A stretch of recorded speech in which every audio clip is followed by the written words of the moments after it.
Okay, hello everyone. This is going to be my 10th video of this series. So I thought that because this is the 10th video, I should be making a big compilation of all the good problems which I have done in this past few months. So here we are. Some of them might not be that good because I kind of was in a hurry while choosing them. So it might be possible that some of them will be pretty easy to do, just with involvement of some higher concept, nothing else. Anyway, let's start this. So the first question, I think I did this in my last my maths homework video. So let's just redo it once again. So if the roots of a into b minus c x squared plus b into c minus a into x plus c into b minus a minus b is equals to 0 be equal, then show that a, b, c are in a harmonic progression. So the way we do this is that we find discriminant and we equate it to 0. So the discriminant is going to be this term squared, which is going to be b squared into c minus a whole squared minus 4ac, which is going to be minus 4 times this times that. Now a times c is ac, and then you have b minus c into a minus b.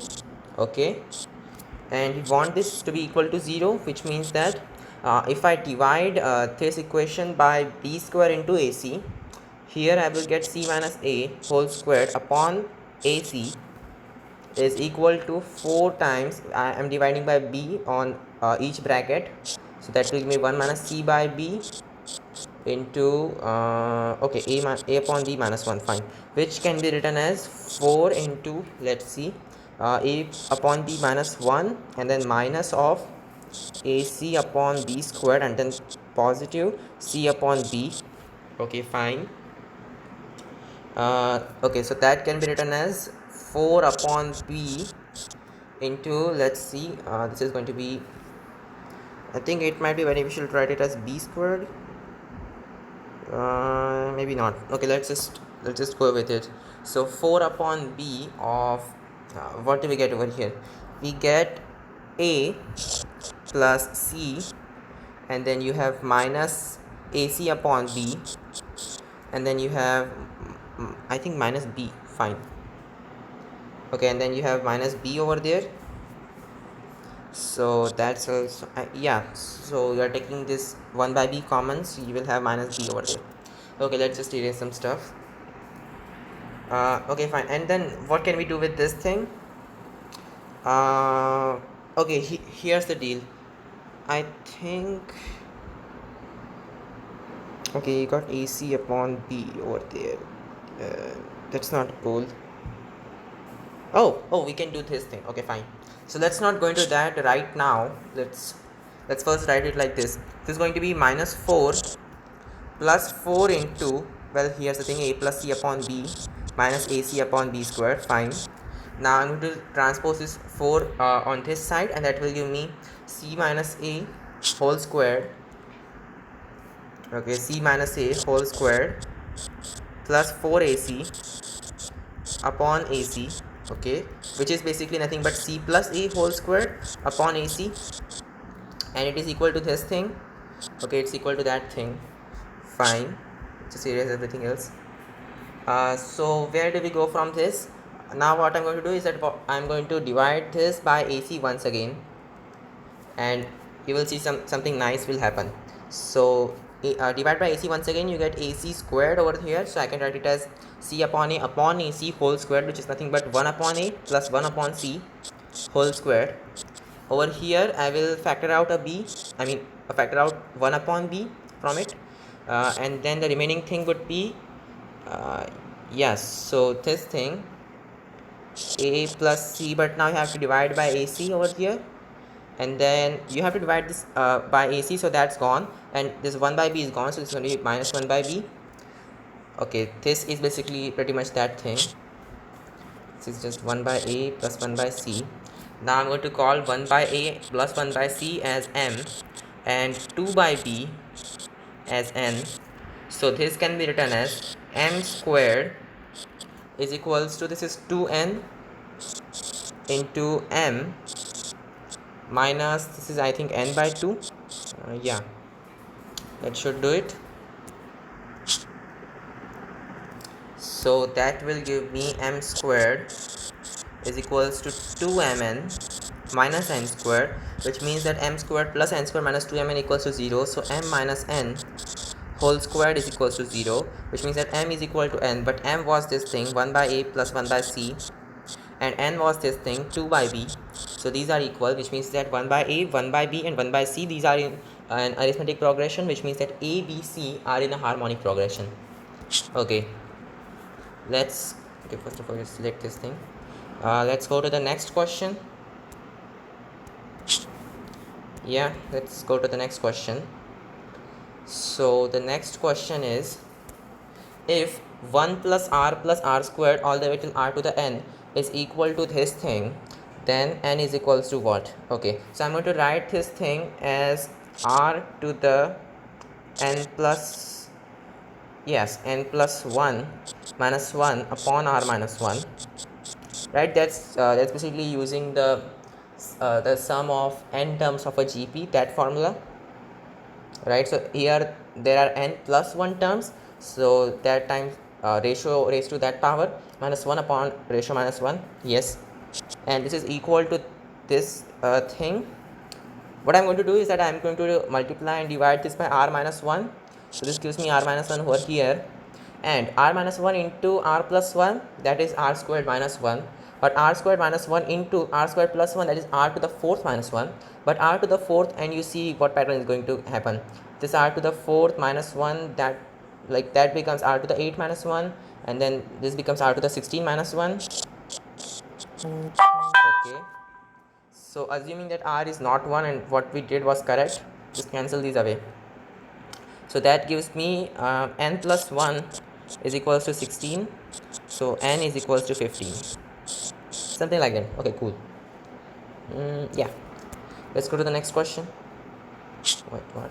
Okay, let us go to the next question. Oops. Okay, so the question is, if the limit as n approaches infinity of this thing 1 plus 1 by 3 into 1 plus 1 by 3 square into 1 plus 1 by 3 to the 4th all the way till 1 plus 1 by 3 to the n is equals to m by n, then m plus n is here. M by n are two co-prime integers. Okay, fine. So we can write this thing. Okay, we can say this is equal to x, then we have 1 plus 1 by 3 into 1 plus 1 by 3 squared all the way till 1 plus 1 by 3 to the n over there, I think. Okay, fine. So 3 to the n, I think it's more like 3 to some power of 2, whatever, fine. I would say 3 to the infinity, that's more like it. So what I'm going to do is that I'm going to multiply this by 1 minus 1 by 3, or namely 2 by 3. So 2 by 3x equals to 1 minus 1 by 3 into this guy, that will be 1 minus 1 by 3 squared, but then that thing into this thing will be 1 minus 1 by 3 to the 4th power, but then that thing into the next term, that will give me 1 minus 1 by 3 to the 8th power, and it will keep on going like that till I get 1 minus 1 upon 3 to the infinite power. But guess what, this thing approaches 0, so that's just 1, which means that x is equals to 3 by 2. So this product, this approaches 3 by 2 as n approaches infinity. So here this thing is, it should have me something like r approaches infinity because n got used, but whatever, this thing is m and this thing is n, a completely different n than this one, fine, which means that m plus n, that should be equal to 5. No big deal, easy, just involves some advanced concepts. Actually, not even advanced concepts, this was pretty easy, just using logic we could do it. Okay, fine. So to the next question. Yeah, that is a nice one. This question is nice. Okay, so suppose an is this number, there are n ones over here, so then we have to find the remainder when a124 is divided by 271. So the trick to solving this is using the fact that 271 into 41, that's going to be 5 ones, 1 2 3 4 5. Okay, fine. So this number, which is 124 ones, okay, so there are going to be 124 ones. These are 120 ones, and then you have the remaining 4 ones over here. So 120 can be written as 5 into 24, okay, which means that this number is actually, this number can be written as 5 ones into, first of all you have this thing, that one over here, actually this is more like 10000, yes, yeah, that is more like it. Fine, so this is this, okay, this can be written as this thing into how many, okay, 1 2 3 4, so 10 to the 4th power into, when you divide this by this number 5 ones, you have on the unit, right, the unit digit is 1, then you need to make 5 places for this, so 1 2 3 4 5. So when you multiply it by this thing, these ones will completely fill the places, and then you put on another one, and then once again you make places like this, right, 1 2 3 4 5, and then once again, like it keeps on going. So this can actually, this can actually be written as 1 plus 10 to the, okay, so this was 10 to the 0th power, this will be 10 to the 5th power, I guess, yes, correct, plus 10 to the 10th power. It keeps on going like that till we have 24 such terms. So that will be 10 to the, well, guess what, 24 minus 1 is 23, yes, that into 5, I guess, correct, yeah, so that into 5 will be something like 115, well, whatever it will be something, so whatever number of terms there are, right, and then plus this thing, this remainder, which is 1111, so this thing, that is going to be a multiple of 271, so we can just ignore that, that will basically not come in our remainder. So now we just need to divide this thing by 271 to get the remainder, and when you divide this, you get remainder is equals to 27. That's a nice question. It involves a lot of thinking. I really like it. Okay, let's go to the next question.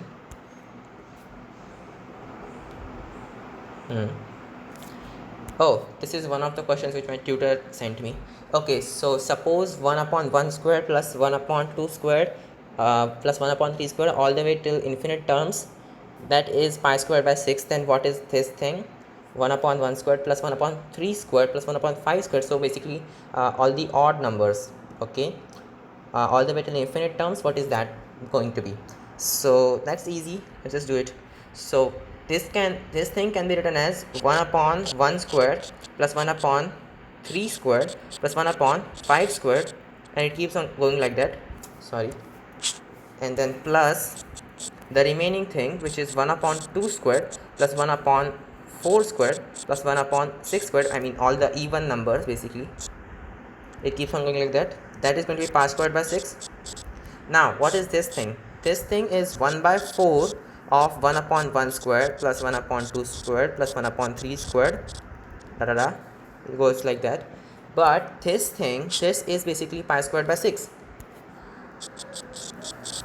So that means that this thing plus 1/4 of pi squared by 6 is equals to pi squared by 6. So this thing plus 1/4 of pi squared by 6 is this thing, okay, which means that this thing is basically this thing is basically pi squared by 6 minus 1/4 of pi squared by 6, which is 3/4 of pi squared by 6, which is so 3 pi 24 is like pi squared by 18, sorry, not 18, pi squared by 8, okay, so that will be this thing, this will be pi squared by 8. Nice. This was also just some question which could have been done using logic itself. Okay, fine, let's go to the next question, which is what's this, okay, in an increasing GP, why is this over here?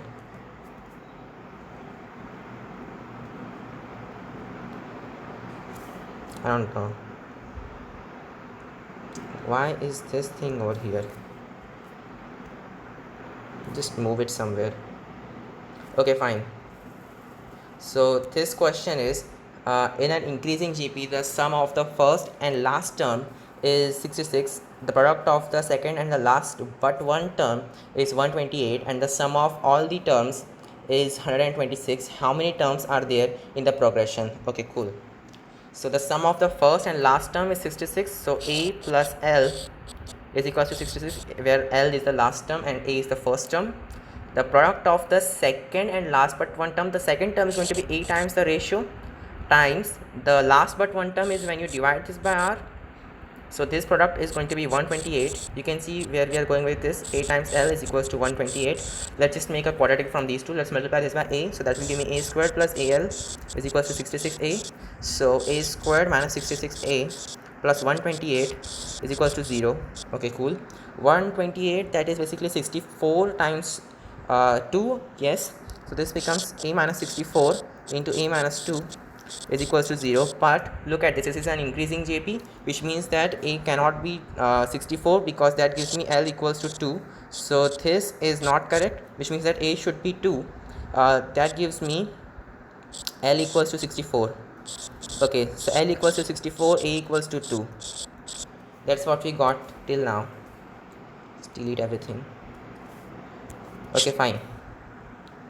So the next condition is and the sum of all the terms is 126. The sum of all the terms, that is basically, that can be written as L times R minus A upon N minus 1, and that is going to be 126. Okay, so L we know is 64.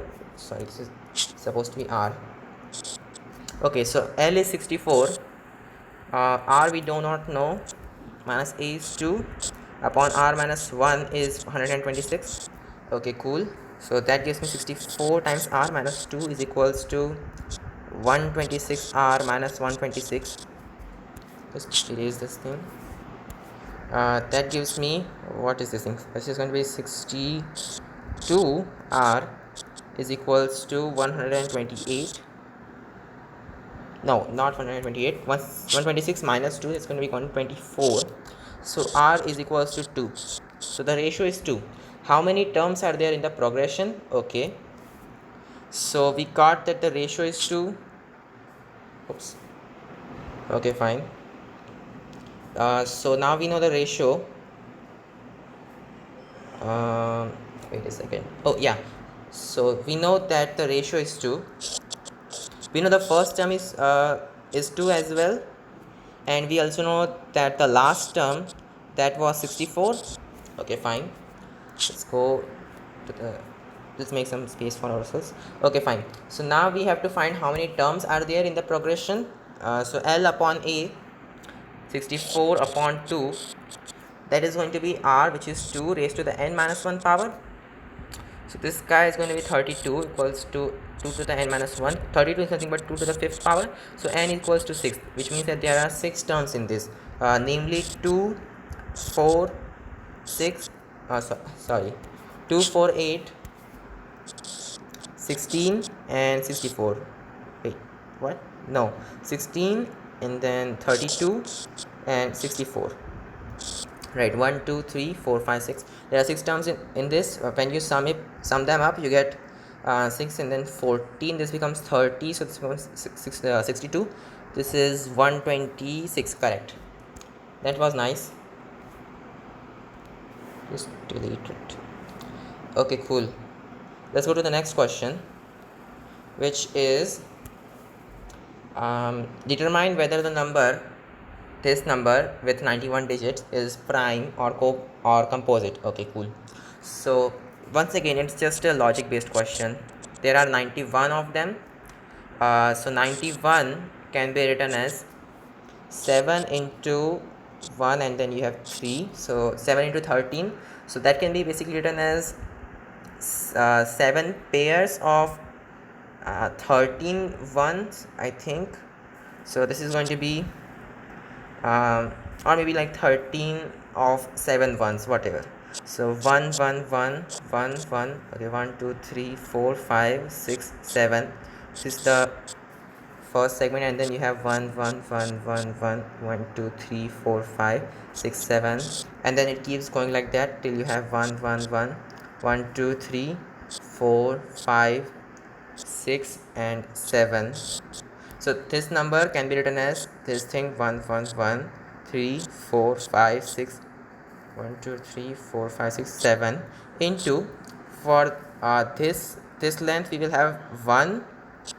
For the next one we have to leave like 7 places left, so that will give me 10 to the 7, right? So 10 to the 7 will be this thing 1 and then 7 zeros. So when you multiply it by this number, that will generate this segment and it won't interfere with this segment at all.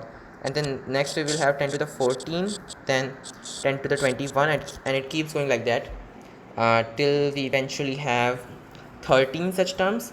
So that will have 10 to the 12 times 7, which is 84.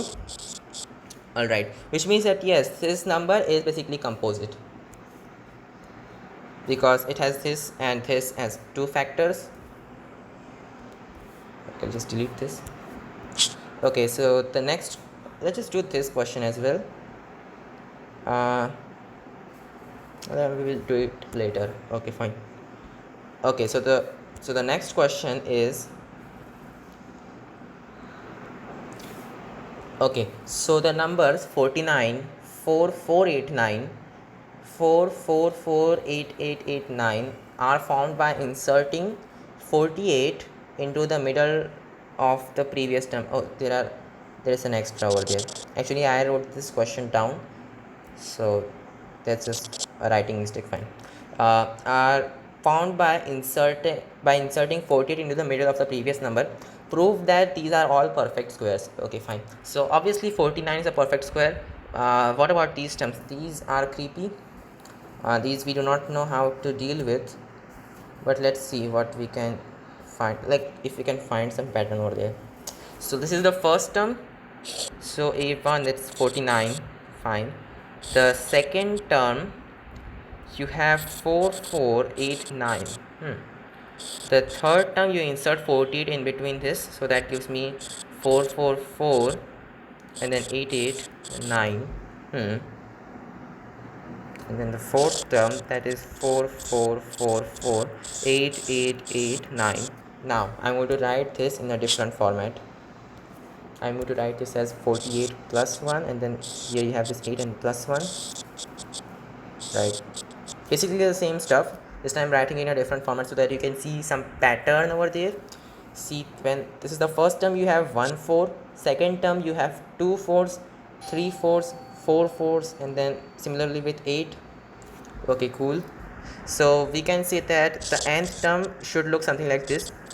You have n of these 4s, and then you have n of these 8s, and then you have plus 1.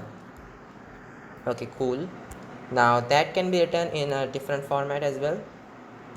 That basically can be written as 4 4 4 all the way till this one, so n of them into 10 to the n power, yeah, right, 1 in, and then there are n zeros, fine, plus 888, and then there are like n of them, and then plus 1. Okay, cool.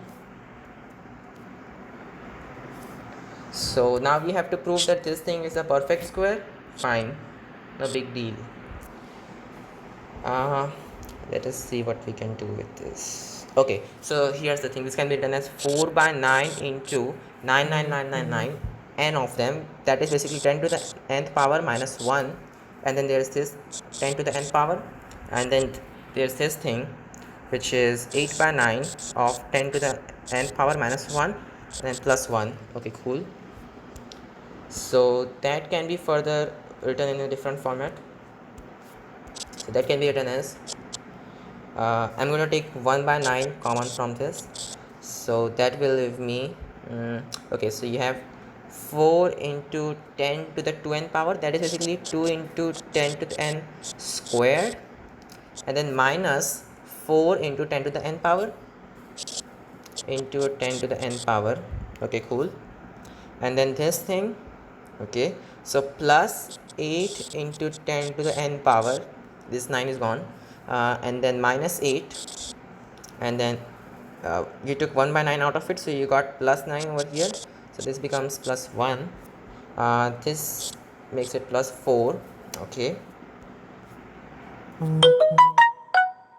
delete this thing, just get rid of it. Okay, so that is basically 1 by 9 of 2 into 10 to the n squared plus 2 into 2 into 10 to the n into 1 plus 1 squared. Guess what? That's 1 by and this thing is basically 1 by 3 whole squared. I mean 1 by 3 squared. So this pretty much can be written as 2 into 10 to the n, and then you have plus 1 upon 3 whole squared. Okay, cool. So is this always going to be an integer? Obviously this is going to be an integer all the time, because the top, that's basically going to be something like 2 0 0 0 0 0 0, and then there's 1 somewhere divided by 3, this number, right? There are I think, yes, there are n plus 1 digits in this in this numerator thing. So that is going to be like, when you start dividing it, you first get 18, so 6, and then you got 20 once again, so 6, and it keeps going like that till you eventually get this 20, you get 18, so 21, that's 7. Okay, 6 and 7, and these were n plus 1 terms, so these are actually n terms, I mean n digits, sorry, these are n digits. So that's also a nice question. And yes, this is always a perfect square because of this thing, right? Because it is squared. So this is a integer, and that it's also square. So yes, this is always a perfect square no matter what the value of n. Let's go to the next question. Just delete this. Okay, cool. Let's go to the next question, which is, okay, so this question is 1 minus square root of 1 minus 4x squared upon x is less than 3. Okay, so first of all, for this question to make sense, we should have 1 minus 4x squared as a positive or 0. Okay, as a positive quantity or 0. So that will give me 1 is greater than or equal to 4x squared, or like this is happening, and then that gives me x is less than negative half, or x is greater than half, whatever.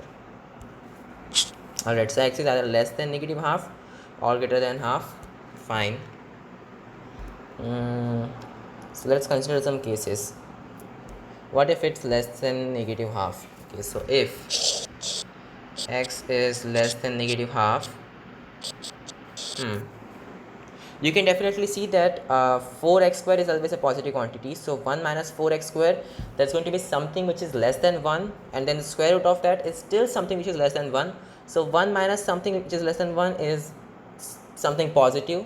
So something positive upon x, which in this case is negative, that's going to be a negative number, and that is obviously less than 3 because it's less than 0, right? Okay, so that's like an obvious thing. So we have x less than minus half satisfies this. Okay, cool. The other condition was x is greater than positive half. I think so. Wait, what?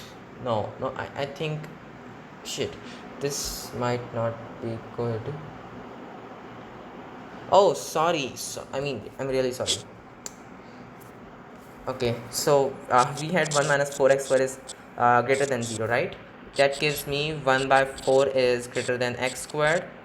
That means that x is greater than negative half, or x is less than half. Okay, that's more like it. I went for the wrong one.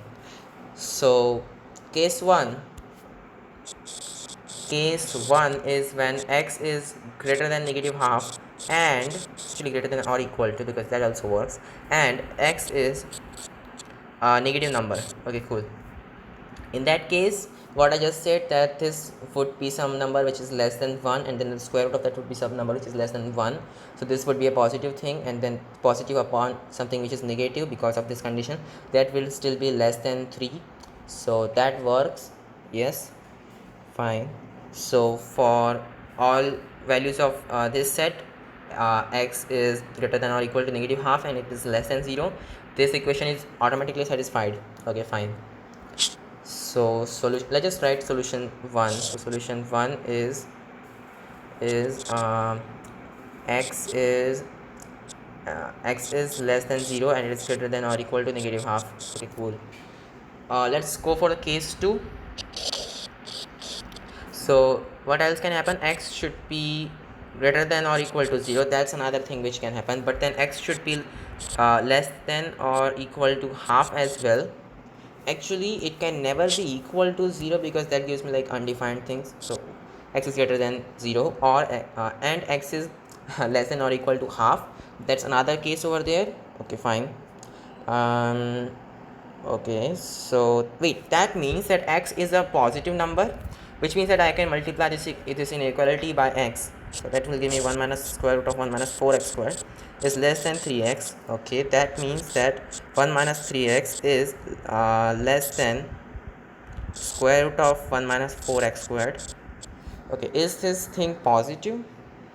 Well, we did say x is greater than or equal to half. Okay, suppose this is positive. In that case 1 minus 3x has to be greater than 0. That will give me x is less than 1 by 3.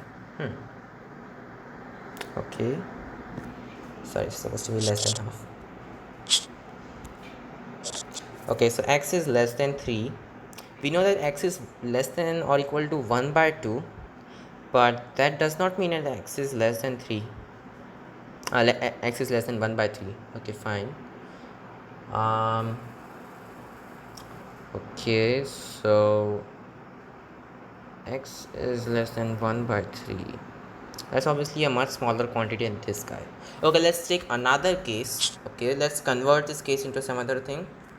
Let's take this, and x is less than 1 by 3. Okay, so that will basically do a lot of things for us. So in that case you will have this equation, root of 1 minus 4x squared. You got like less than 3x, and then this goes over there, so is yeah, it's greater than 1 minus 3x.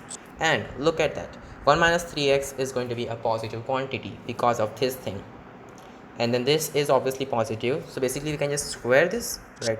So when we square this, we get 1 minus 4x squared is greater than the square of this thing, which is 1 minus 6x plus 9x squared. That means that 13x squared, okay, and then minus 6x, and is this correct? 13x squared minus 6x, and then this is 0, which is supposed to be greater than 0. Sorry, not greater than 0, less than 0. It's supposed to be less than 0. Okay, that means like x into 13x minus 6 is less than 0. So what can you do with that? That means that x belongs to, smaller one is 0, to 6 by 13. Okay, fine. But then x is less than 1 by 3, so that further restricts it to x belongs to 0 to 1 by 3 only, right? Not all the way till 6 upon 1 by 3. That's like something which is very near to half, and this is obviously less than this thing. Okay, fine, that works. So case 2, all values work. Okay, so all values of case 2 will work. Okay, cool, because that's what we got. Fine. So S2 is x is less than 1 by 3, but it is greater than 0. Okay, cool. So the last case is going to be when x is greater than or equal to 1 by 3 and it is less than or equal to 1 by 2. Okay, fine. So we can obviously do some things on this equation. Root of 1 minus 4x squared is supposed to be greater than what's this thing, 1 minus 3x. Hey, guess what? This is obvious. I mean, 1 minus 3x, that is obviously a negative quantity, and then a positive quantity is obviously greater than a negative quantity, which means that uh, this case 3, why did I write S3 over there? So this case 3, yeah, that also gives me the same thing, that all values of this case also work, which means like S3 is in fact this thing. Okay, fine. So combining all of them, taking the union of all these sets, we get that the complete set is basically x belongs to real, or x goes from negative infinity to positive infinity. So every value of x will work. Sorry, not x belongs to real. Sorry, x belongs to negative half to half. Okay, so all values in this set will basically satisfy this thing. So like, just write this down: x belongs to negative half to 1 by 2. Why is this thing over there? Oh, cool. Okay, this was a nice question. Okay, let's go to the next one. I think, okay, oh yes, completely, one of them is missing, which must have been this one. Okay, oh, just erase this. Yeah, whatever.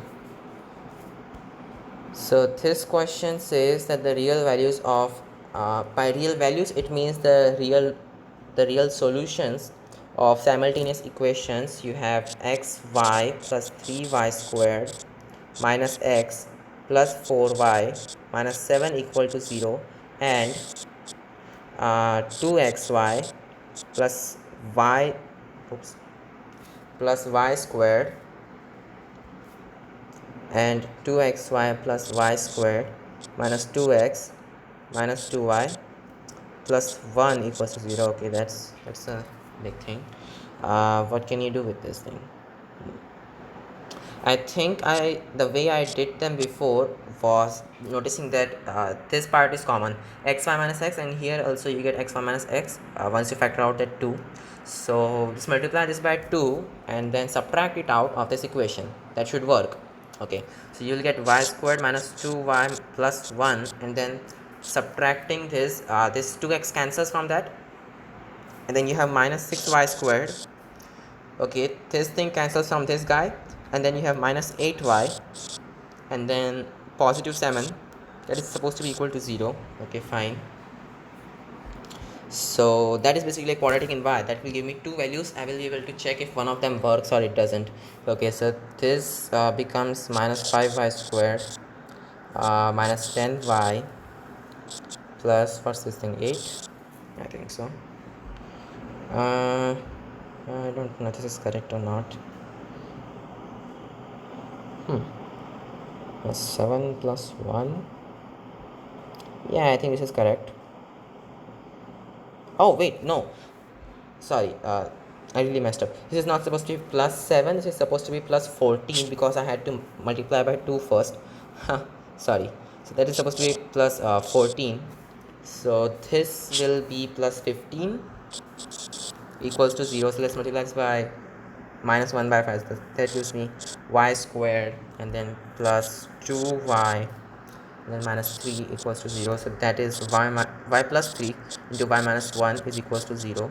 So y is equals to minus 3 or 1. Okay, cool. Oh wait, what? Oops, something is happening.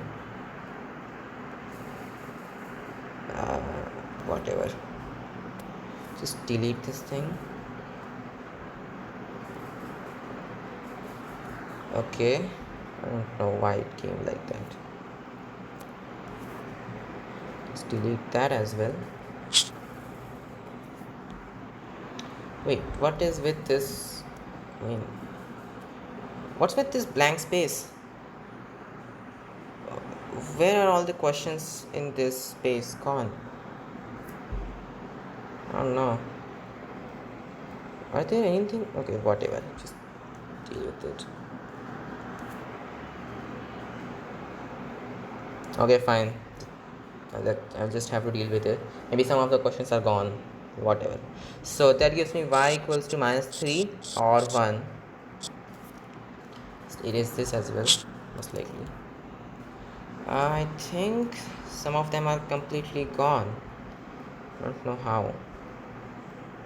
Okay, whatever. Okay, fine. So what can we do next with this? So y is -3 or 1. Let's just use y equals to -3 first. So that will give me minus 3x, and then you have plus 27 minus x. Yeah, this equation, that will give me this thing, plus 4y. Okay, plus 4y, that's like minus 12. Okay, cool. Minus 7 has to be equal to 0. That basically gives me minus 4x. And then over here I've got 20 minus 12 is plus 6 equals to 0. So x has to be 3/2 for this thing, I guess so. Yeah, it looks like that completely. I don't think that's how it should have worked. So minus 3y plus 27 minus x. 4y, that's like this guy, obviously. Okay, fine, whatever. If that works like that, just go with it. So x equals to 3/2 would be a solution. And similarly, you would be able to input these two values and get this equation to be satisfied. So that's one of the things. And then you can have y equals to 1 as well. Well, y equals to 1 is more interesting. So y equals to 1, that gives me x plus 3 minus x, okay, and then plus 4 minus 7 equals to 0, which is obviously satisfied, right? This cancels, this becomes 7 minus 7 is 0. So this is satisfied no matter what values of x, which means that for all x being real values, this is satisfied. So I think that y equals to 1 and x belongs to real. That's the correct option in this. Okay, fine. What's this thing? It is this. Okay, fine. This was done. Yep. Yeah, what's with this empty space? I don't know. Whatever. Yes, why is this space empty?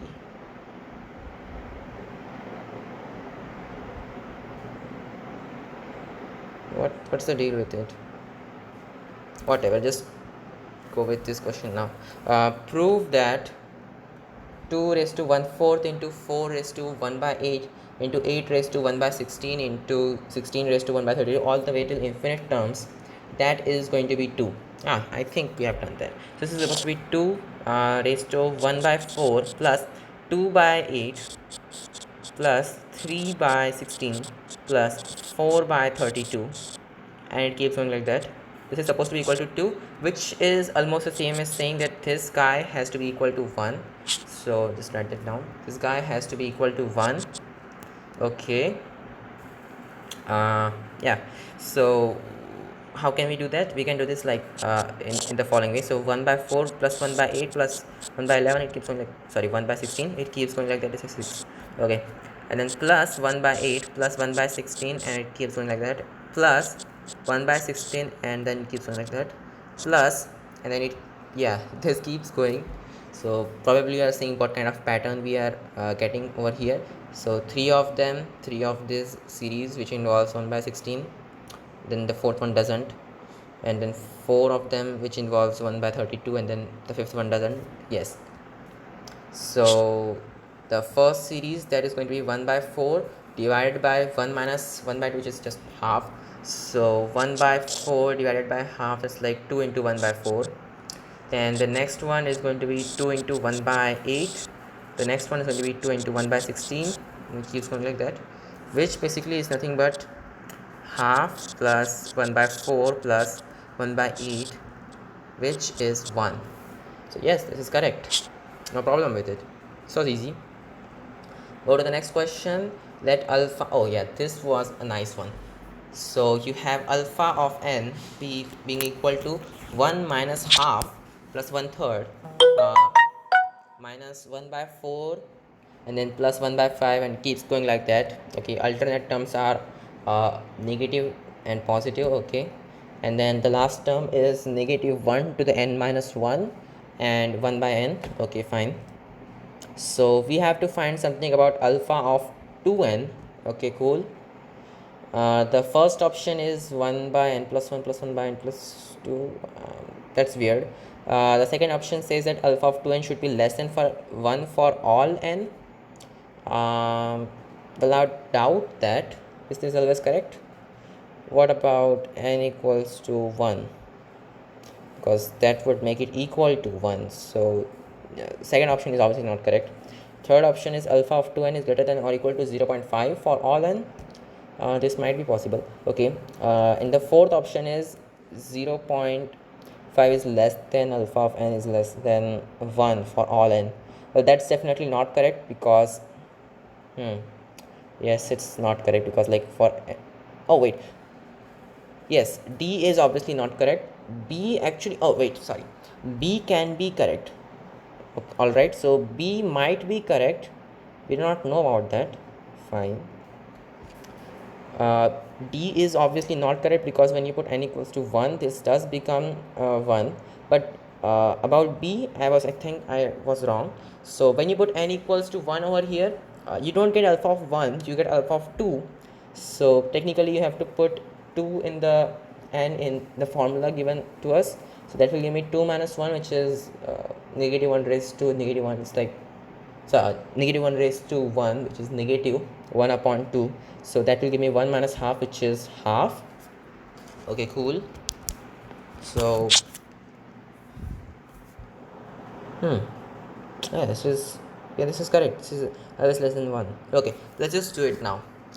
So I'm going to prove that this is correct and that this is correct. Fine. So alpha of 2n, that would be 1 minus half plus 1 by 3 all the way till, okay, so when you put 2n in this, you get some odd thing out. Okay, just before that you will get 2n minus 2 over here. So negative 1 to something even, right? That would be positive. So plus 1 upon 2n minus 1 over here, and then minus 1 upon 2n. Okay, that's nice. I'm going to regroup this as the following. So I'm going to say that this is equal to 1 minus of half minus 1/3, then minus of 1/4 minus 1 by 5th, and it keeps going like that till you have minus of 1 by 2n minus 2. Okay, 2n minus 2 minus 1 by 2n minus 1, and then minus 1 by 2n, right? So just look at that. This bracket it's positive, this bracket it's positive, this bracket it's positive. It keeps, yeah, so all of them are positive, and then the negative of them, that makes this complete thing as a big negative number, big or small, that's fine. So it's just a negative number. So 1 plus something negative, that's going to be something less than 1. So this is less than 1.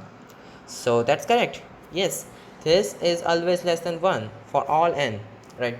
No matter what values of n we put, this is always less than 1. And also it cannot be equal to 1 because we are only going for groups of 2, right? So there are 2n over them, whatever.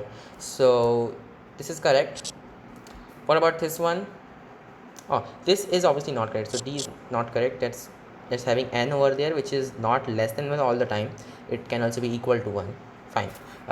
The C option, that can be proved by doing this thing. So 1 minus half is half plus 1/3 minus 1 by 4 plus 1 by 5 minus 1 by 6 plus 1 by 7 minus 1 by 8, and it keeps going like that till you have 1 by 2 and minus 1 minus 1 by 2n. All of them they are obviously positive, so that means it's going to be half plus some positive numbers, so that's just greater than half. Okay, that's nice. So it's more like greater than or equal to half, because when you put n equals to 1 in this thing, you get alpha of 2, which is going to be 1 minus half, right? So that will be basically half, which is 0.5. So that's right, this is greater than or equal to basically. So this is also correct. That was nice. delete this. Okay, cool. Let's go to the next question. What's with this gap over here? Why is this coming all of a sudden?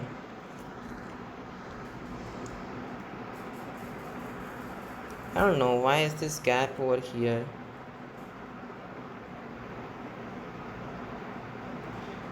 Did we do something weird? Okay, just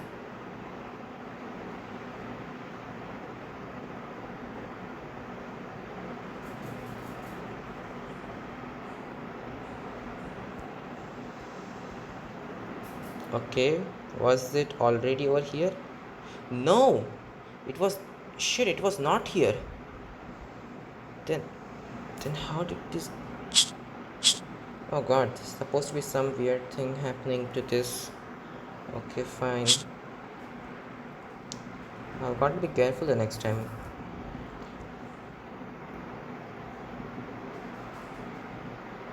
Oh, this is weird. It goes underneath it.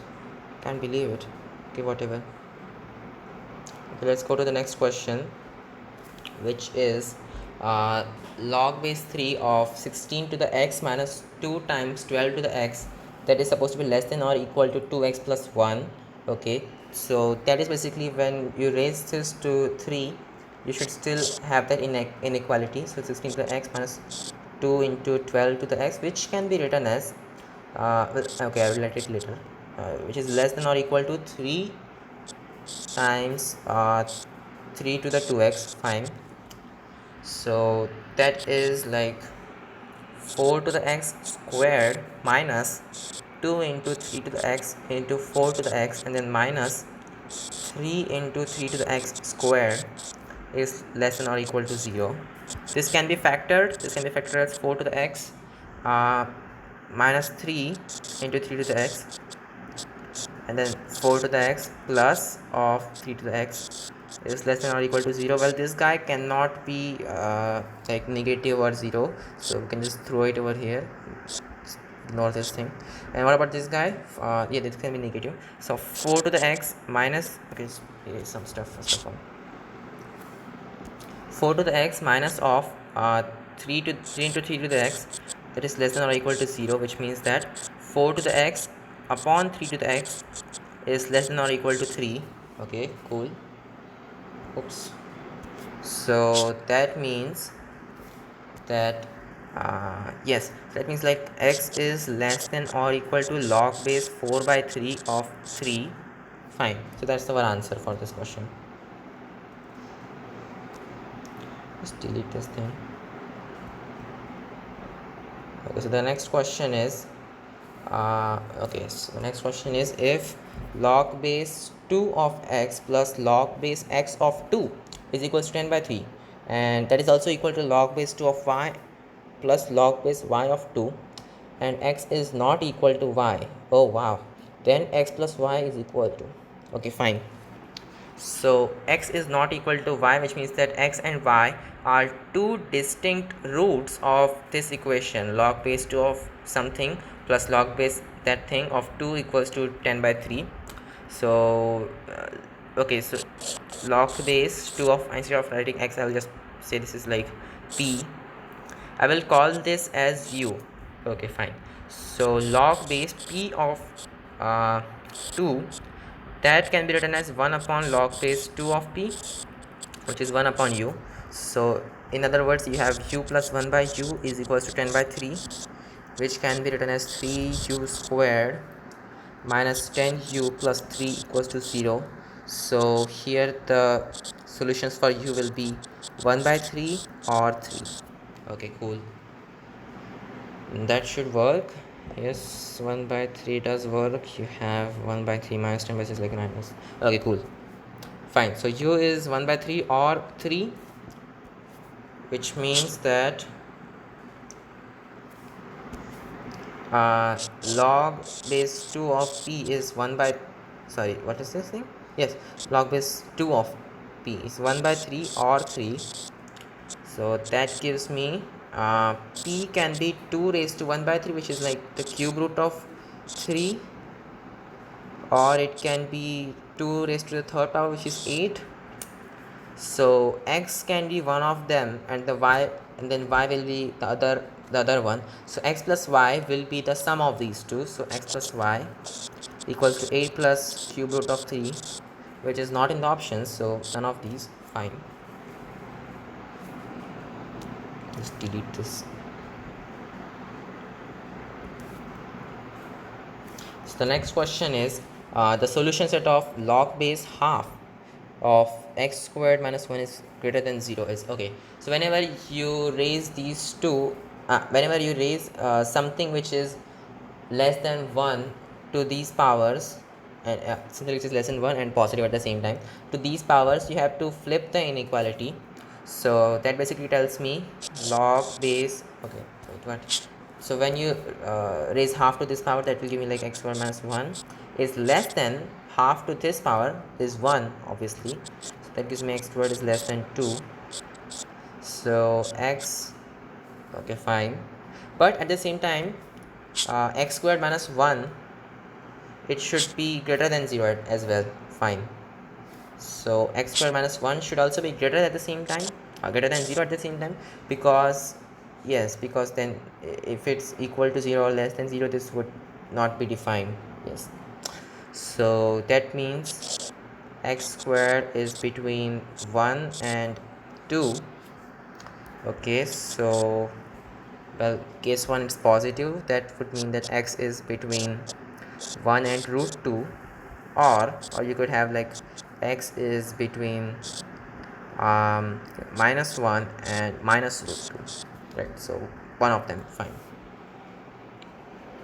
Okay, so the complete solution set, well, that's not even present in the options, so none of these should be correct. Okay, and yes, that's it. Just delete this. Oops, what is this thing? Okay, so the next question is, oh, that is a nice one. Okay, find all integers x and y such that x cubed is equals to y cubed plus 2y squared plus 1. Okay, that's like really nice. So the key word over here is integers. Fine. So what do we have over here? We have x cubed is equals to y cubed plus 2y squared plus 1. But by the way, 2y squared plus 1 is always a positive quantity, which means that this is strictly greater than y cubed. But x and y are integers, so if x cubed is greater than y cubed, then x must be greater than or equal to y plus 1. So that means that x cubed would be greater than or equal to yes, so that does make sense. Fine. So x cubed would be greater than or equal to this thing cubed, so that will be y cubed plus 3y squared plus 3y plus 1. But x cubed is this thing, right? So y cubed plus 2y squared plus 1 is equals to y cubed, greater than or equal to y cubed plus 3y squared plus 3y plus 1. This cancels, and then this simplifies to something. Okay, so this simplifies to you have this y square over there, and then you have plus 3y. So you have plus 3y is less than or equal to 0, which means that so the roots of this are like minus 3 and 0. So y is belonging to the set minus to the interval minus 3 to 0. This. Fine, so that should work. So that means, but also like y is an integer, so y can be only one of these values. This can be minus 3 or minus 2 or minus 1 or 0. I think so. Yeah, it should be correct. What about y equal to 1? I do not think that would be a nice thing. Where is the question? Oh yes, so that should work. No problem, right? Did I mess up on something? No. Okay, so now we can proceed on this. So suppose y is minus 3, then x cubed would be equal to, well, minus 3 cube is like minus 27 plus 2 times of 9 is like 18 plus 1, which is over here you will have minus of minus of 9, yes, so minus of 9 plus 1 is like minus 8, so that will give me x equals to minus 2 if y equals to minus 3. Okay, that's one of the solutions. If y is equals to minus 2, okay, cool. If y equals to minus 2, then x cubed would be equal to, so minus 2 cube is like minus 8, plus this thing is 8 also, so that's nice. That will give me x equals to 1 if y equals to minus 2. That should work. Yep. Then it can be possible that that y equals to minus 1. Okay, so y equals to minus 1, that will make it minus 1 plus 2 plus 1, which is 2, but x cube equals to 2, that's not a good thing, because then x would not be an integer. Or the last thing is like y equals to 0, fine, so that will give me x cube equals to 1, so x equals to 1, so x equals to 1 and y equals to 0, that is also a solution. So these are three solution sets for this. So x equals to 1, y equals to 0, x equals to 1, y equals to minus 2, x equals to minus 2, y equals to minus 3. Fine. So what did we have to find? Yes, so find all integers. We found them. This was a nice question. Delete them. Okay, cool. Next question is, if 3 plus square root 2 is the root of x to the third power minus 11x squared plus 37x minus 35 equals to 0, then the rational root of the equation is, so here's the thing. 3 plus root 2 is a root of this equation, which means that 3 minus root 2 is also a root, which means like yes, so x minus 3 plus root 2 into, so x minus 3 plus root 2 into x minus of 3 minus root 2, this thing that should be a factor of this polynomial. This thing can be written as x squared, oh shit, something bad is happening. Okay, this is x squared, and then you have minus 6x, and then 9 minus 2, yes, 9 minus 2, that should be, am I going correct on that? So first of all, just have to shift it downwards a little bit. Wait, what's, oh, come on.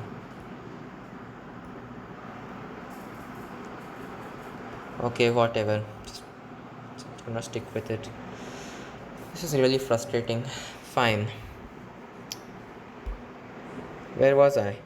Oh yeah, so 9 minus of 2, that's going to be 7, so x minus 6 plus 7. Fine, so that is a factor of which that polynomial, that cubic one, this cubic polynomial. Then the rational roots of the equation are, so I'm just going to divide this by this polynomial and get the rational root. Can I guess them? Okay, can I guess the root directly? Well, maybe not. Just divide this by polynomial, that would be the better way. It's just gonna divide it by this polynomial. Resize it. Fine.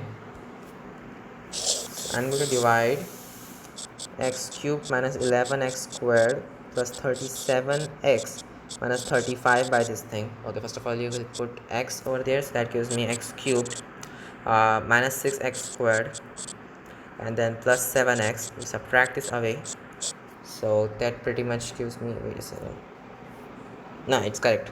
So that will give me, you will have minus 5x squared, and then you will have plus 30x minus 35. Okay, that's correct. So this will be minus 5 over there, x minus 5. Fine, so we like minus 5, so subtract that away, like you get 0. Okay, cool. So x minus 5 is the remaining factor, which means that x equals to 5 is the rational root of this equation. This was easy. It could also have been done using rational roots theorem, but why even care for that? Like, hit and try, that's not the good method of solving anything. Let's go to the next question. So irrational roots of the equation, 2x to the fourth power plus 9x cubed plus 8x squared plus 9x plus 2 r. Okay, so the irrational roots of this equation are okay, that's a reducible. Fine. So the way we can do this is that we can reduce this equation by dividing by x square. That will give me 2 times you have x squared plus 1 over x squared plus 9 times x plus 1 by x plus 8 is equal to 0. Yeah, that's what I get. So this can be done as 2 into this is x plus 1 by x whole squared, and then you have minus 2, so that will be minus 4 over there, and then plus 9 of x plus 1 by x, and then this will be minus 4, so that becomes plus 4 over here, and that will be 0. Fine. So like 8 and 1 9, that's correct, it's factorizable. Just set x plus 1 by x to be equal to u. Fine. So this will be this can be written as 2u squared plus wait, what the heck, plus u plus 8u plus 4 is equals to 0. So that gives me 2u plus 1 into u plus 4 equals to 0. So either this thing is minus 4 or minus half. Well, minus half does not work because this is not in the range of x plus 1 by x. So the only possible thing is like this is equal to minus 4. Right, that's it. We are very near to solving it now. So that's it. X plus 1 by x equals to minus 4. Just make a quadratic out of it. So x squared plus 4x plus 1 equals to 0. So x equals to, what is this thing?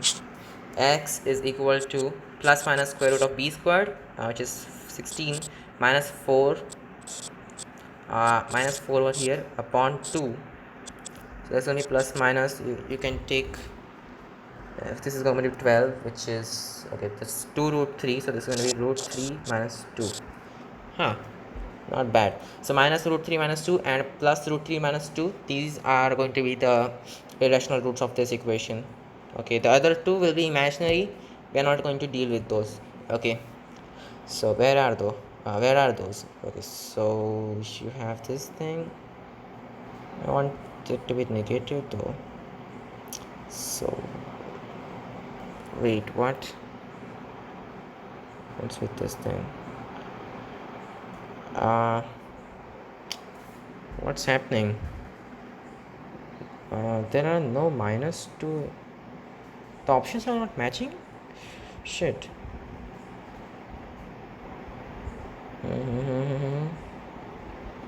Okay, that's not working. Then probably none of these would be the correct answer. Whatever, let's go to the next question, I guess. Fine. So if alpha, beta and gamma are the roots of, what's the equation? Are the roots of this equation x cube plus 1 equals to 0. Okay, so like alpha cube plus 1 equals to 0, beta cube plus 1 equals to 0, and gamma cube plus 1 equals to 0. More like alpha to the 4 is equals to negative alpha, which pretty much means that this thing is just going to be negative of alpha plus beta plus gamma. So negative of alpha plus beta plus gamma. But look at this, the sum of the roots is supposed to be 0 because the coefficient of x squared is 0, right? And this is like coefficient of x cube is 1, so coefficient of x squared upon coefficient of x cube, the negative of that is going to be the sum of the roots, that is 0 in this case. So yes, this is going to be 0. Easy. That's right, that's the correct option. Let's go to the next question. So the next question is, if alpha, beta, gamma are the roots of x cubed plus 2x squared minus 3x minus 1 equals to 0, then alpha to the negative 4 plus beta to the negative 4 plus gamma to the negative 4 is, oh wow, I guess this logic won't work over here.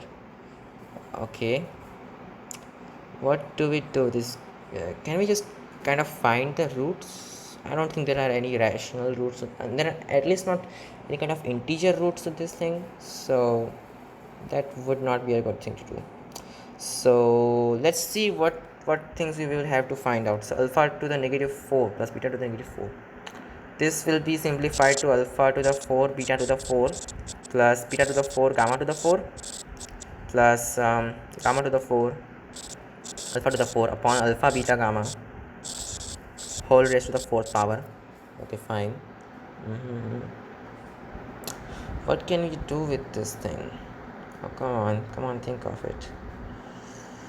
Well, first of all, alpha, beta, gamma raised to the 4th power, that's just 1, right? So that's gone. This is not even evolved. Now we just have to find this thing.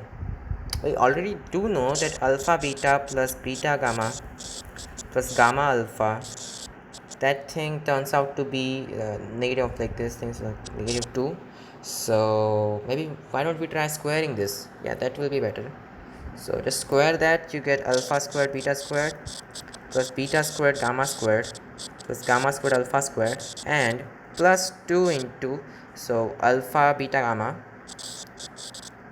into alpha plus beta plus gamma, right, equals to 4. Okay, fine, we will do that later. Okay, so what can you say from this, like this thing plus that's just 1, don't even look at that.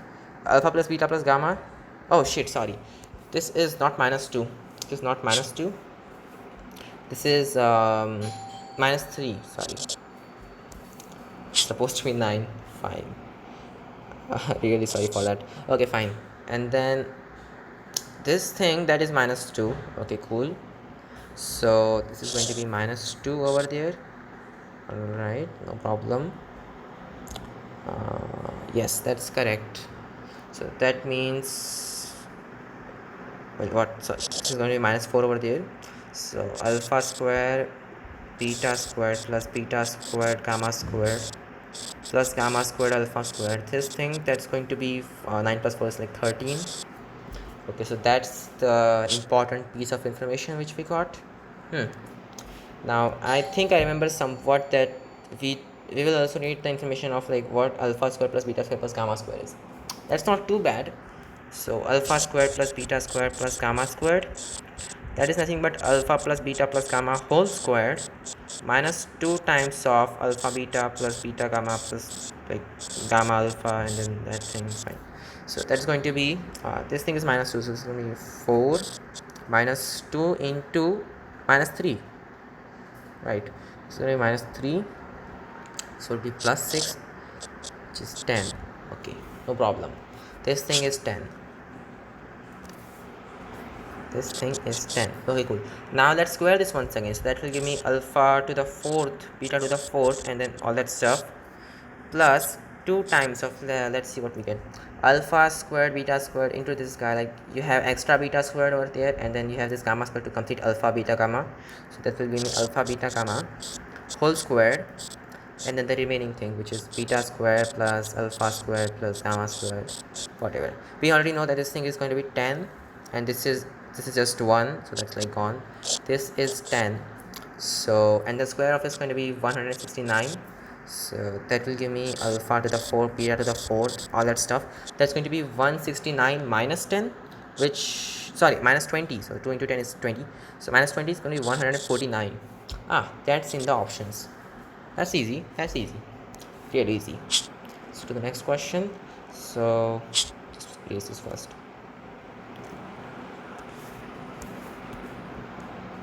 So the next question is, oh god, there are a lot of them. No, it's almost to the end. Okay, so the next question is, if one of the roots is root 3 minus root 2, then the equation of the lowest degree with rational coefficients is, okay, fine. So we are given one of the roots. What's the deal with this?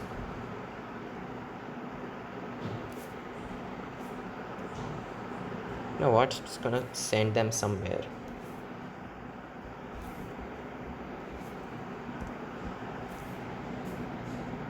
Yeah, probably I will do them later. Okay, cool. That's a nice place to move. Fine.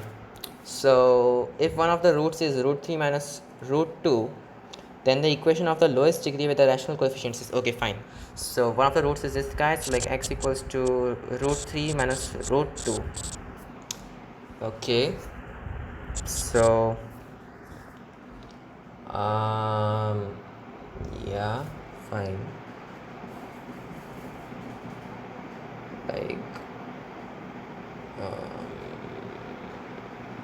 got to be thinking about it well. Okay, let's just do this thing. So x x equals to root 3 minus root 3 will be a factor of whatever polynomial we come up with. Okay, so what I was thinking was like maybe we can square this, so that will give me 3 plus 2 is like 5 minus 2 root 6. Yeah, probably. So that will give me like this minus that, like, and then we can square it once again. That can work. Okay, yeah, that can work fine.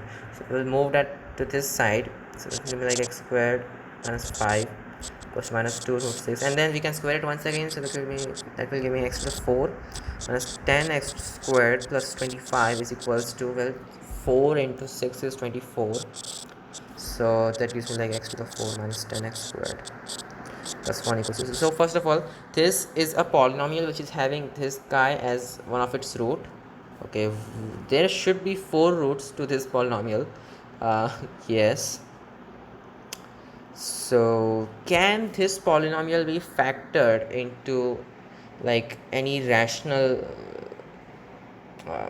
any polynomial with rational coefficients which also has this as the root?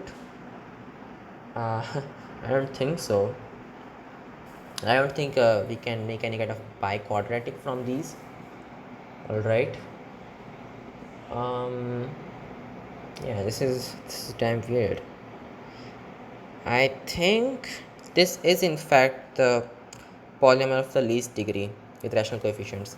Okay, I mean, what else could be the polynomial?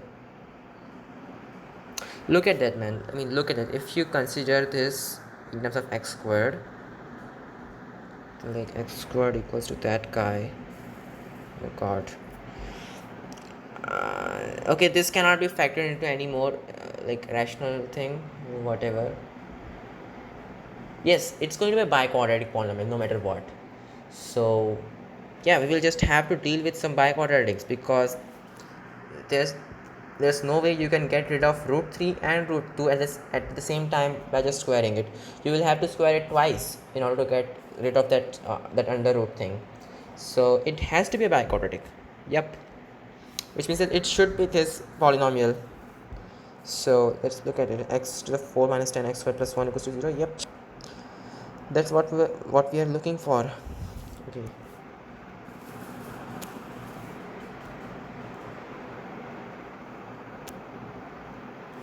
I don't know what kind of concept we should have applied on it, but I guess just guessing also works. That yeah, there's like no way some other polynomial could have worked. I'm just gonna send that.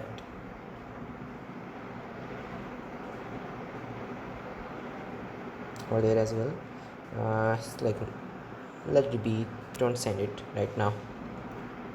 Okay. So the next question is, the roots of the equation ax squared plus bx plus c equals to 0, where a belongs to real positive, are two consecutive odd positive integers. Oh shit. Two consecutive odd positive integers, which means that the difference between these two roots is 2. These are integers, which means like this equation has integer roots. Okay, and what else? And yet they are odd. Wow. That is very weird. Okay, then mod b square is less than 4a.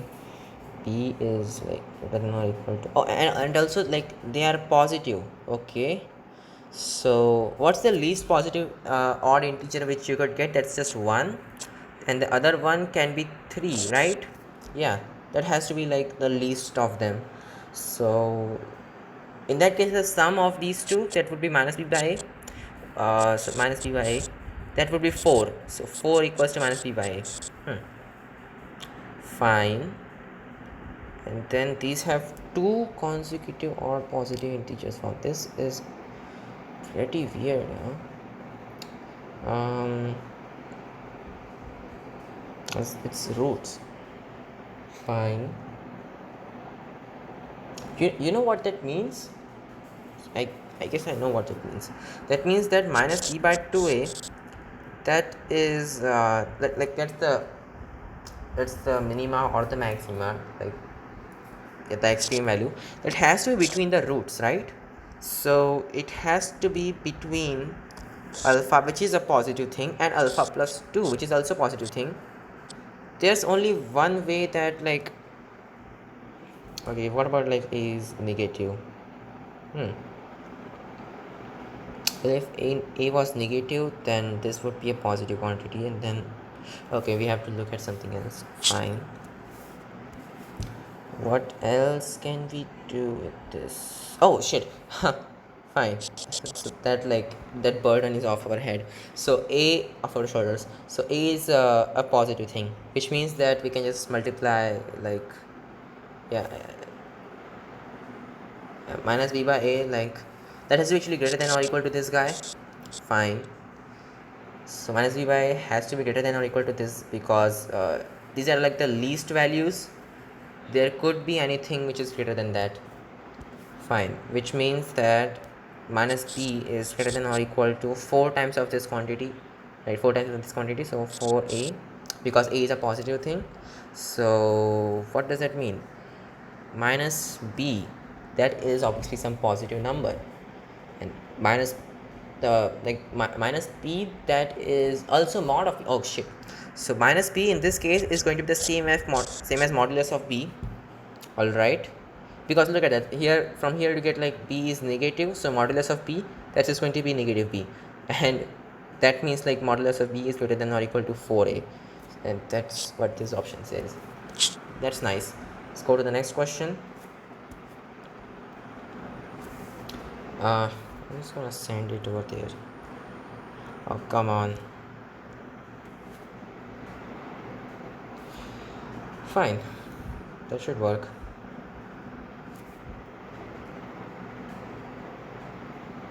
So the next question is, for xy belonging to real, what is the minimum value of x squared plus, oh, that is a nice question, I really like that one. Okay, fine. So here we go. X squared plus 2xy plus 3y squared minus 6x plus 6y. Okay, so remember, whenever you have a quadratic, I'm just going to write it like this. So 2y and then minus 6 and then plus 3y squared minus 6y. Whenever you have this kind of quadratic, this has its minimum value as the negative discriminant upon 4 times a, where a is like the coefficient of x squared. So in this case, it's going to be negative of square of this guy, which is 4 into y minus 3 squared, minus of 4 times this thing, which is minus of 4 into 3y squared minus 6y, and then all of that divided by 4 times 1, 4 into 1, so like this cancels, which is going to be 3y squared minus 6y, minus of y minus 3 squared, which is like minus y squared minus 6y, minus of that is plus 6y, and then you have minus 9, so this cancels. Okay, fine. So okay, that's nice. So that gives me this guy, 3y squared, wait, what, that's like minus y squared, shit, something is wrong. No, probably that's like correct. So 3y squared minus y squared is 2y squared. Fine, so that becomes 2y squared, and then you just have a minus 9 over there. Is that how it should be going? Yeah, I think so. Yep, that is how it should be going. Maybe. Oh shit, sorry, this is not how it should be going. So it's a positive over there, that's a problem. Fine, so this won't cancel completely, so this will become, you do get like 3y squared, and then you have plus 6y, and then you have minus of this thing squared, it's going to be minus y squared plus 6y minus 9, which is going to be 2y squared plus 12y minus 9. That's nice. So from this you can say that this guy is going to be greater than or equal to this value. Okay, so this thing is going to be greater than or equal to this thing. No matter what value of x, we don't even care. For some value of y, I mean for some, like for any value of y and any value of x, this inequality must be satisfied automatically. So what now? Oh yeah, we can do this thing. So the minimum value of this thing, that's going to be the negative discriminant upon 4a once again. This is going to be negative of b squared, which is 12 squared is okay fine, it's going to be 4 into 6 squared is going to be 36 minus 4ac. So here minus becomes plus, so plus 4 into 18, I think, yes. Yeah, so 4 into 18 upon 4a, I guess. So that's going to be 4 into 2, which is pretty much like negative. This cancels, okay fine. Then 2 upon this is 18 plus 9, which is negative 27. Oh, that's nice. So this guy has its minimum value as negative 27, which means that this guy also has its minimum value as negative 27. Fine, no problem. So there you go. That's the option which we are looking for. Okay, let's go to the next question. So the number of ordered pairs xy for the system x to the x minus y is equals to y to the x plus y, and square root of x times y is equals to 1 has what? Well, that's it. That's the whole question. Whatever, I think we have to find the number of ordered pairs, I guess. It should be like r, whatever, just do it now. So from this equation, this last one, we can say that y is equals to x to the negative 2. So x, oh sorry, that's not what we're looking for. Okay, x equals to y to the negative 2. Okay, so let's just substitute this thing into here. So that will give me y to negative 2x, and then x minus y times like negative 2.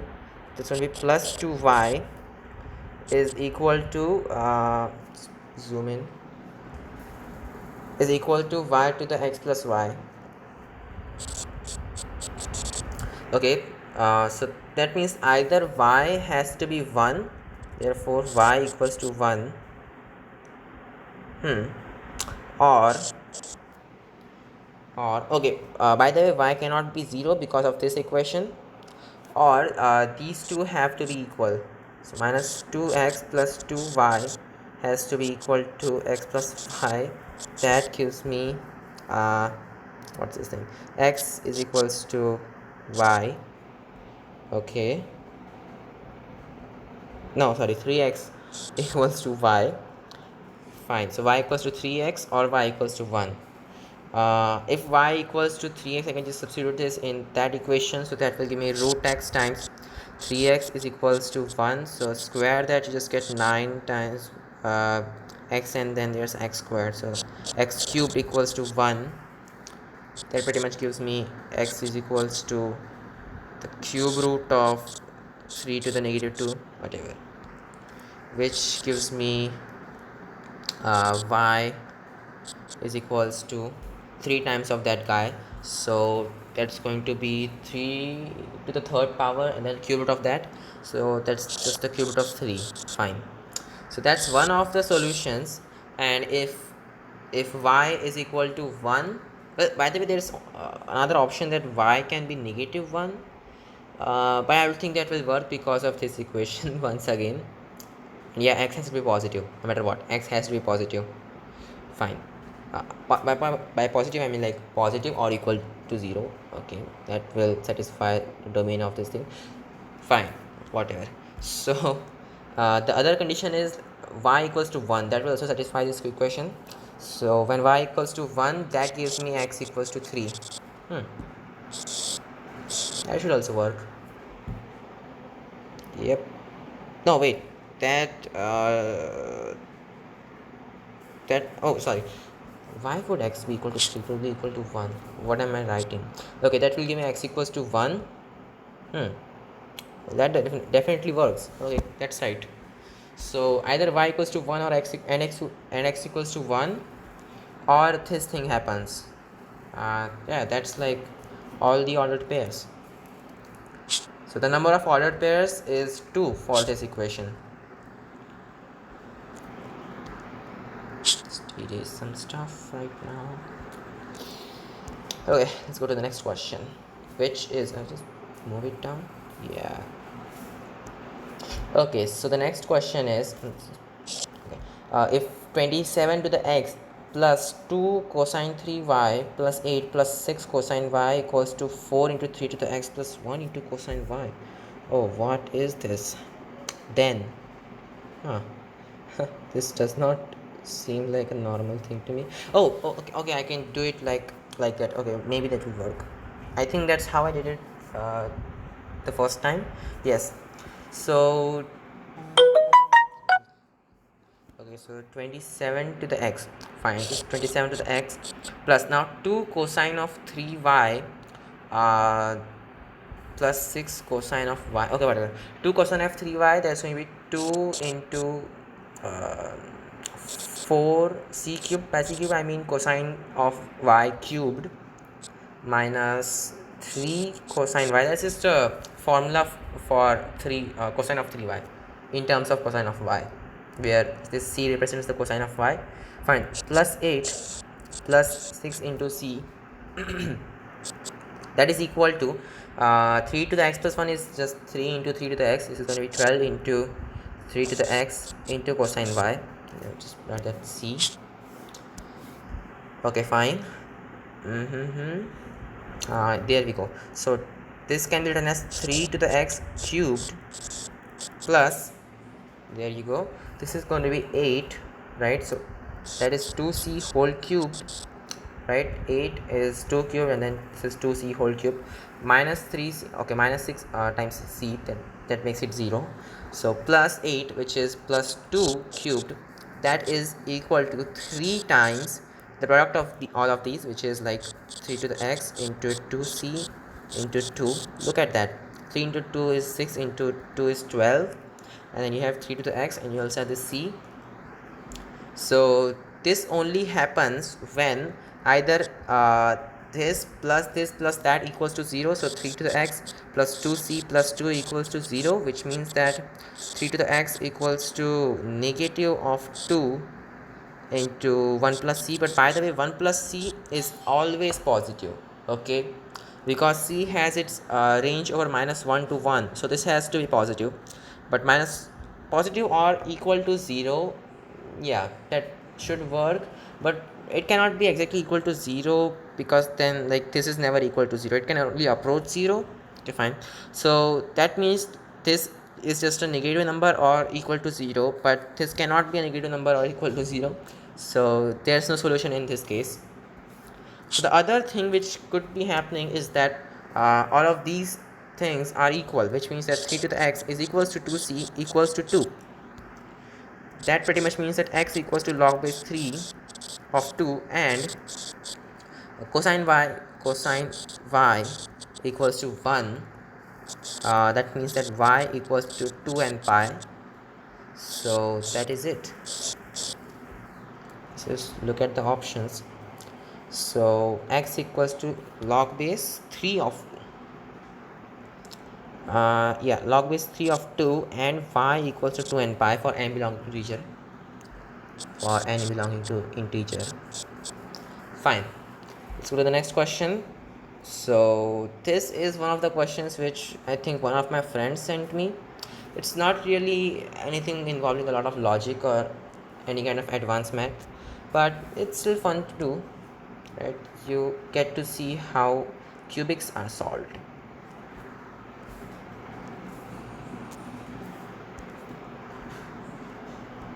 Okay, fine.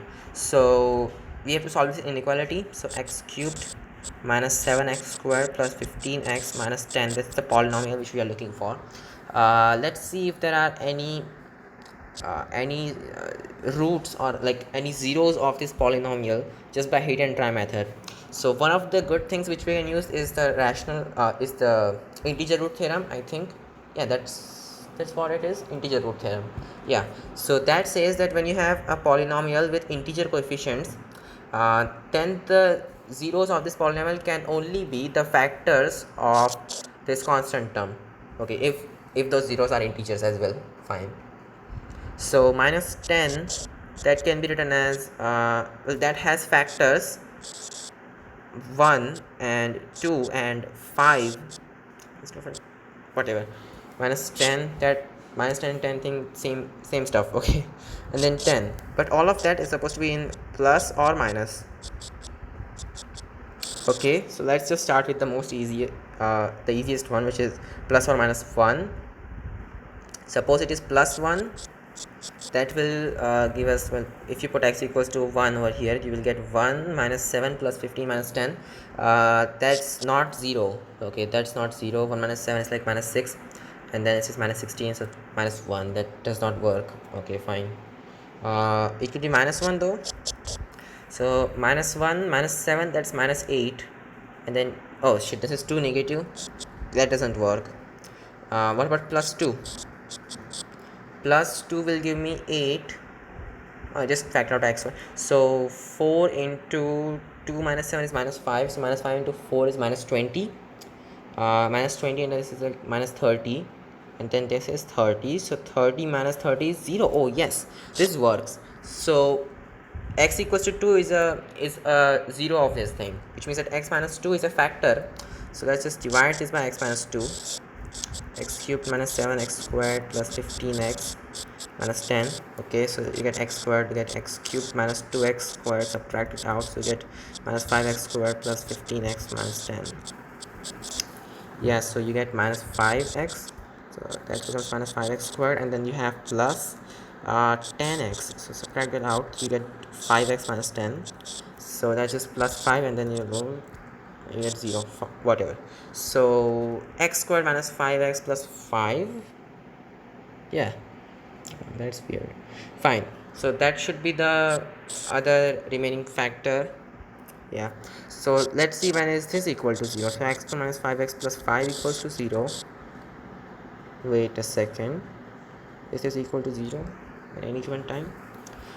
P squared minus 4ac, yeah, this can be 0, no problem with that.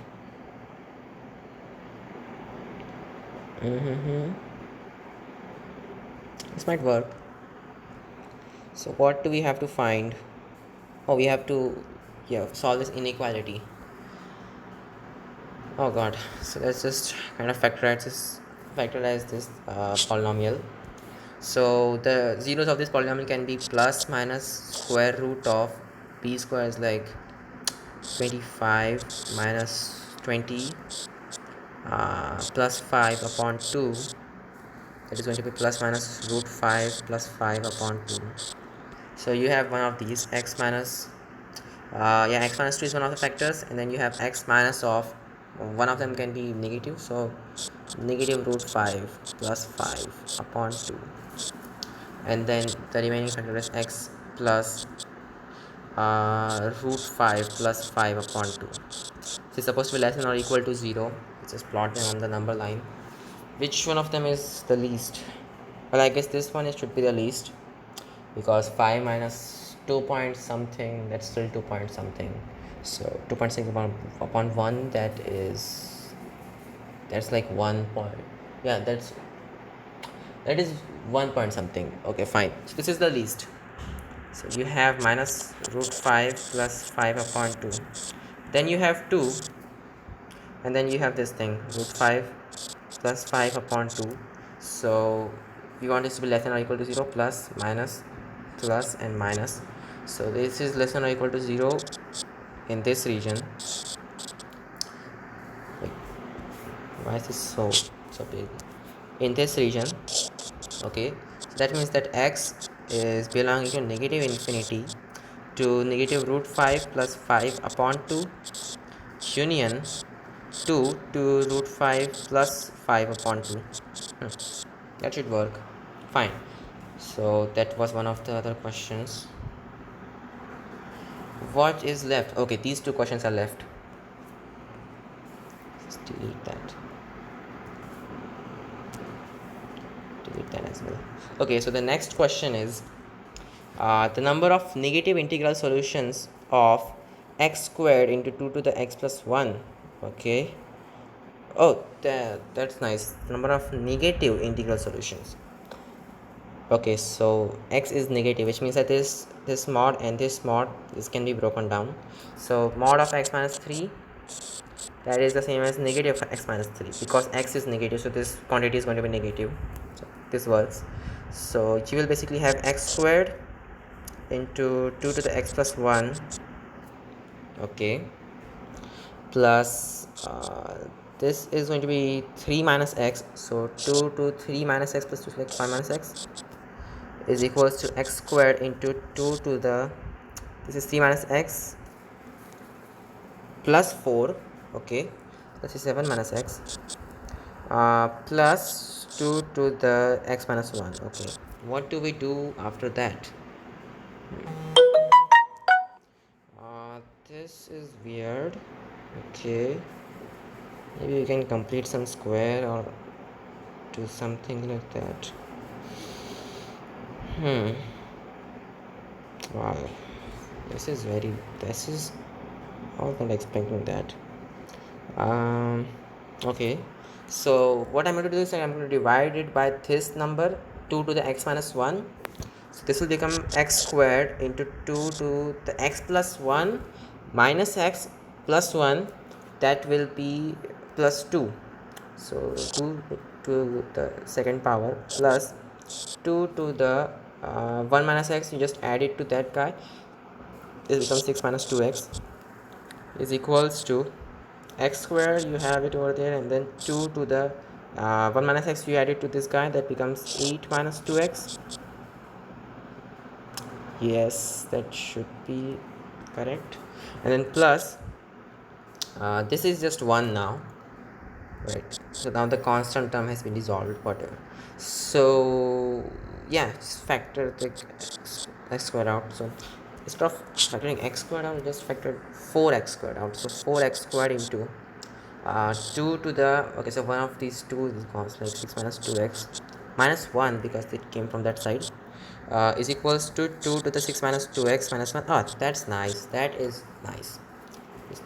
Is this, so either 2 to the 6 minus 2x has to be equal to 1 of the possibilities, which would give me like x should be equal to 3, which is not good, because we are told to find the number of negative integral solutions, but this guy is not negative, so like that's not cool, it's just not cool. So that's off, this possibility cannot happen. So the other thing which can happen is 4x squared is equals to 1, but wait, there is no integer such that this happens, right? I mean, x would be equal to plus minus 1 by 2, but that is not an integral solution. So yeah, there are no integral solutions, I mean no negative integral solutions such that this equality happens. Fine, so this never happens. R 0. Okay, let alpha beta be the values of x in the interval negative pi to pi, such that 2 cosine squared sine squared x by 2 is equals to 5 to the t plus 5 to the negative t. Oh god, that is weird. Okay, so 2 times of all this mess equals to this guy. Fine, here's the thing, the RHS, which is 5 to the t plus 5 to the negative t, that is going to be greater than or equal to 2 times the square root of this times that. That is just the arithmetic mean, geometric mean inequality. Okay, this guy is just 1, so square root of that is just 1. Fine, so RHS is always greater than or equal to 2. LHS, look at that, cosine squared x, that is always less than or equal to 1 already, and sine squared x by 2, that is obviously less than or equal to 1 already. So that means that LHS is less than or equal to 2, because you have 2 times of that stuff. So there's only one way that these two can be equated. LHS is equal to RHS is equal to 2. Alright, that simplifies a lot of things, which means that 5 to the t plus 1 by 5 to the t equals to 2. That is basically a reducible quadratic, which which gives me t is equals to 0. Fine. And the other thing is LH is equals to 2. So 2 cosine squared x sine squared x by 2 is equal to 2. This can only happen when both of these two things are 1. So cosine squared x is equals to 1 and sine squared of x by 2 equals to 1. Well, sine squared of x by 2, I mean these both should happen at the same time. This gives me 1 minus sine squared of x by 2 equals to 0. So cosine squared of x by 2 equals to 0. But now I can find cosine of x from these. Okay, so cosine of x, that's going to be 2 cosine squared of x by 2 minus 1, but this is just 0, so this is going to be minus 1. So like cosine squared x is equals to 1. Okay, that's nice. So if this is true, then that is already true. So yeah, that's like, this is the only condition for anything to happen. Well, sine square of, fine, so it's going to be sine squared of pi by 2. That means x by 2 is equal to plus or minus pi by 2 plus 2n pi for n belonging to some integer. N is some integer. So that gives me, oh sorry, not 2n pi, n pi, right, for n being some integer. That gives me x equals to plus minus pi plus n pi, but that can also be written as plus 2n pi, but that can also be written as 2m plus 1 into pi, basically just an odd multiple of pi, nothing else. So that's going to be my solution. X equals to 2m plus 1 into pi, and t should be equal to 0. Yep, that's it. I think these were it. That's like all the questions. I don't know what happened over here. Why is there a big gap in this? Whatever. So these were some nice questions. Hope you enjoyed it. Just move it over there. Whatever. Okay, I think some of the questions were missing. I will try to find them. Okay. See you in the next video.